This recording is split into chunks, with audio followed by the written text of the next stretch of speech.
Well,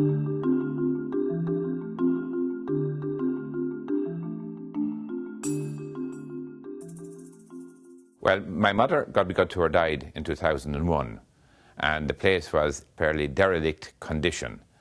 I always had an ambition, and indeed she would have done so if she had the money and the finances to do it, to restore the place and bring it back more or less to its former glory.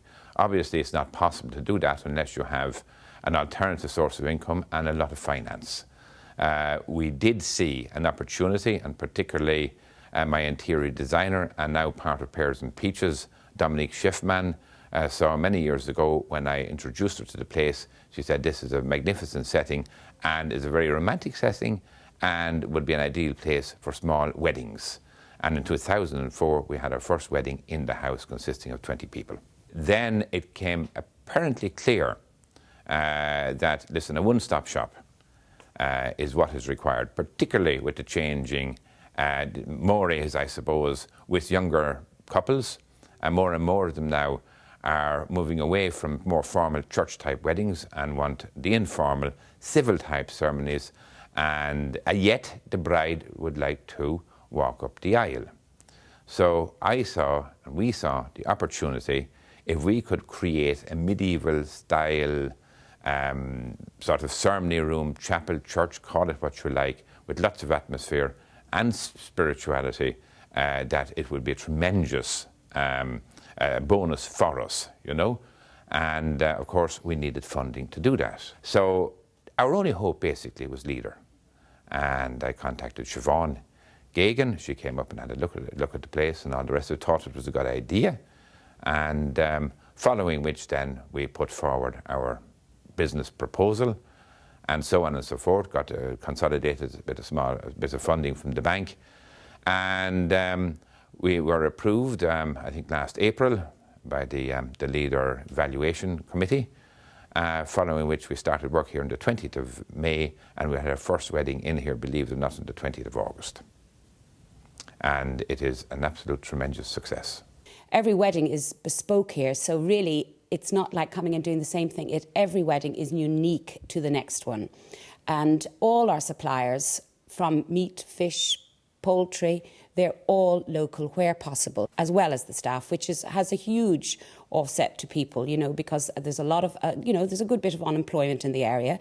So to have something like this on the doorstep in Tinnahealy has incredible effect on so many people. I am so happy here, but, you know, not just me, the 15, 16 more people that are working with me, there's just, it's like a little bit of us here.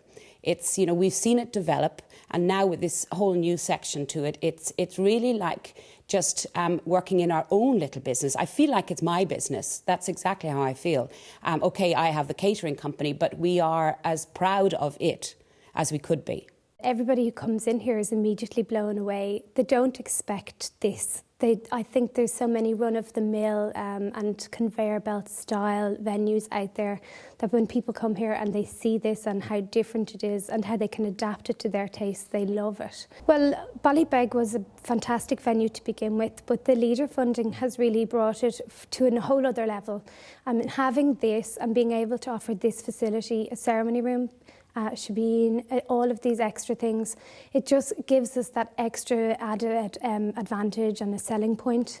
And like already in the numbers, I think we're about 20% up on the bookings, and that is definitely going to increase. There's no point in trying to look for funding and have a plan that is, maybe it'll work, maybe it will not work.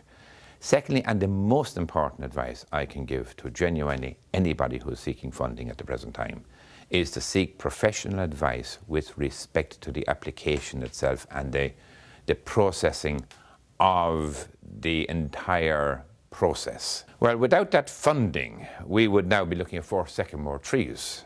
Without that funding, we would be struggling to survive. We got incredible support from everybody involved in the County Wicklow Partnership, from beginning to end. Without them, as I say, we would not be standing here and we would not be talking. It's an incredibly good organisation with incredibly well-experienced personnel within it who understand and have a feel for what rural diversification is all about.